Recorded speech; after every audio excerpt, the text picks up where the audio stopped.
দেখছেন গতকাল নিউ ইয়র্কে এনসিপি নেতৃবৃন্দের উপরে যে হামলা হয়েছে তার প্রতিবাদে কিন্তু বিক্ষোভ মিছিল কিন্তু ইতিমধ্যে ঢাকা শাহবাগের কেন্দ্রীয় জাদুঘর থেকে শুরু করে কিন্তু বাংলা মোটর এনসিপির কেন্দ্রীয় কার্যালয় কিন্তু এসে পৌঁছায়। আপনাদেরকে সেই চিত্রটি আসলে দর্শক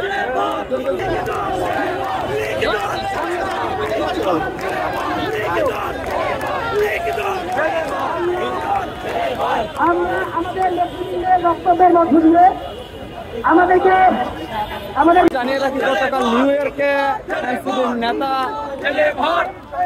তাসলিম জারা এবং